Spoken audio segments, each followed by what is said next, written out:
जब ढोल नगाड़े बजे तुम्हारे घर के आगे तुम्हारे रिजल्ट पर, तो आस पड़ोसी दुनिया पूछने आए कि अरे क्या हुआ, कि अरे लड़का एसआई कांस्टेबल, लड़की एसआई कांस्टेबल बन गई। उस दिन समझना कि तुमने जीवन में कुछ प्राप्त किया है, जो दूसरे तुम्हारे नगाड़ों की चोट पर उनके कान थर्रा जाएं, और जो आज तुम्हारे ऊपर उंगली उठाते हैं वो हाथ तुम्हें आशीर्वाद दें। वो है बड़ा बनना, वो है जीवन में कुछ पाना। कि जो हाथ कहते रहे निकम्मा है, अरे इसकी लड़की कुछ नहीं करती, पढ़ाया था देखो घर पे बैठी है। तुम में से बहुतों की शादी हो चुकी होगी लड़कियों की, तुम्हारे ससुराल में घर में कोई ताना देता होगा, अरे काम धंधा तो आता नहीं है। तुम उन्हें बताओ पढ़ के, चुप उन्हें समय निकाल के, और तुम्हारे भाई के पास, इस एग्जाम्पल के पास वो सब कुछ है तुम्हारे लिए कि तुम उनके सिर्फ उनको दिखा नहीं सकती। बच्चा तुम संसार में नाम कर सकती हो, टॉप कर सकती हो, वो सब कुछ है तुम्हारे लिए, वो सब कुछ। बशर्ते पढ़ना तुम्हें है, मेहनत तुम्हें करनी है, मरना तुम्हें है उस मेहनत में, उस तपन में, उस आग में तुम्हें जलना है।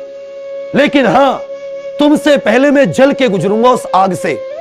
जिस आग में, जिस पानी में, जिस गहराई में, जिस जगह तुम्हें लेके चलूंगा, तुमसे आगे मैं रहूंगा, तुमसे आगे एग्जाम्पल रहेगा, तुमसे आगे एग्जाम्पल के हर एक सदस्य की दुआएं रहेंगी। तुम पीछे सच्चे, पवित्र और ईमानदार मन से चलना, क्योंकि जो माता सरस्वती है ना, उसको सिर्फ एक ही चीज पसंद है, ईमानदारी। और अगर तुम्हारे अंदर है तो वो जीवन भर रुक जाती है। ईमानदारी, स्वच्छ पवित्र मन। मैं कल एक जगह गया था, तुम्हें एक छोटा सा वाकया सुनाता हूं। मेरठ सरदने के पास एक गांव है गोटका, एक व्यक्ति से मिलना हुआ, बहुत ज्यादा नफरत थी उन्हें हमसे, पता नहीं किस बात की, बट उनके पिताजी फौज से रिटायर है, सिर्फ इस वजह से उनसे मिलने गया, वरना पुलिस जाती।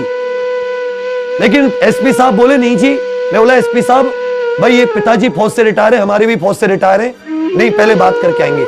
देखो माता शारदा कि उसके घर के सामने अपने स्टूडेंट, और कौन से स्टूडेंट,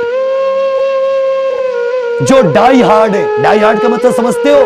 अगर मैं खड़ा हूं तो हे मां शारदे तेरे आशीर्वाद से वो मेरे मतलब घुटने पकड़ के वो बैठते हैं। मतलब इतने ज्यादा प्रेम करने वाले स्टूडेंट, जिसके बड़े बड़े भाई बहन दोनों सेलेक्टेड होकर नौकरी कर रहे हैं इस एग्जाम्पल से, उसके, और देखते देखते 10 20 30 बच्चे इकट्ठे हो जाते हैं और कहते हैं कि सर अगर मंदिर में हमने ऐलान कर दिया ना विवेक सर आए, आप पे भीड़ संभाली नहीं जाएगी। मतलब ये एक यही तो ईमानदारी है, यही स्वच्छ चित्त है। तो तुम्हें उस आग में जलाने से पहले मैं खुद जल के, इस एग्जाम्पल की पूरी टीम जल के निकलेगी, फिर तुम्हें उतारा जाएगा। और अगर हम तपिश झेल सकते हैं तुमसे पहले, तो तुम तक तो बहुत थोड़ी सी पहुंचेगी वो तपिश, लेकिन जलना तुम्हें पड़ेगा मेहनत की आग में, संघर्ष की आग में। तुमसे पहले हजारों कामयाब जले, तुम नहीं करोगे, तुम्हारे जैसे हजारों कामयाब जलते आएंगे। तुम्हारे पीछे पूरी एक जनसंख्या जलती आ रही है, तुम्हारे पीछे पूरी एक जनसंख्या जलती आ रही है, लेकिन तुम्हें जलना पड़ेगा।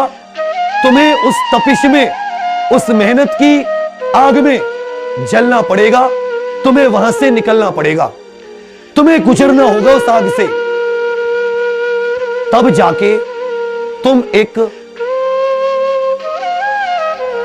सफल इंसान बनोगे। तो उठा लो अपना पेन, बना लो कॉपी को अपना चूल्हा, अपना चौका, अपना बर्तन, अपना पोछा लड़कियों के लिए, और लड़के भी यदि घर का कोई भी काम करते हो, सानी में सब उसी को बना लो। सानी करते हुए भी तुम तेज आवाज में सुन सकते हो जो मैं बोल रहा हूं। मैं आईपीसी पढ़ा रहा हूं तो उसको बोलता हूं, जितना बोलता हूं उतना लिखता हूं।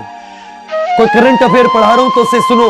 तुम सानी करते हुए, भैंस का न्यार काटते हुए, यदि किसान के बेटे हो, किसी दुकान पे काम करते हो तो अपना सामान बेचते हुए, कहीं समोसे पकौड़ी बनाते हो तो वो काम करते हो, किसी लाइब्रेरी में पढ़ते हो तो वहां तुम घर का रोटी पो रही हो तो वहां चूल्हे के सामने आटे की जो परात होती है उसके सामने तुम मुझे सुन सकती हो, देख नहीं सकती हो तो कम से कम सुन सकती हो। पोछा लगाते हुए तुम अपनी जेब में फोन को अटका के लीड से एक लीड भी सुनोगे तो भी तुम सुन सकती हो, झाड़ू लगाते हुए भी। लेकिन तुम्हें इन सभी के साथ तुम्हें दोनों पैर साथ, तुम काम भी साथ करो, पढ़ाई भी साथ करो। जब काम नहीं है सिर्फ पढ़ाई करो। यदि तुमने जुनून सा ला दिया ना पागलपन, तुमने जुनून ला दिया पागलपन, एसआई छोड़ो, कांस्टेबल छोड़ो, तुम डीएसपी आईजी आईपीएस बनोगे। ये जुनून ला दो अपने। और अगर तुमने जुनून 1 महीना रख लिया ना, 1 महीना, तुम्हें कोई नहीं रोक सकता। दुनिया की ताकत आ जाए, भगवान खुद उतर कर आ जाए तुम्हें रोकने के लिए, लेकिन अगर तुम्हारे अंदर वो जुनून आ गया ना 1 महीने, कोई नहीं रोक सकता तुम्हें, सफल होके जाओगे। चलिए यही बात कहनी थी। एग्जाम कब होगा कब नहीं होगा तुम्हें मतलब नहीं है, सिलेबस करो तुम बस।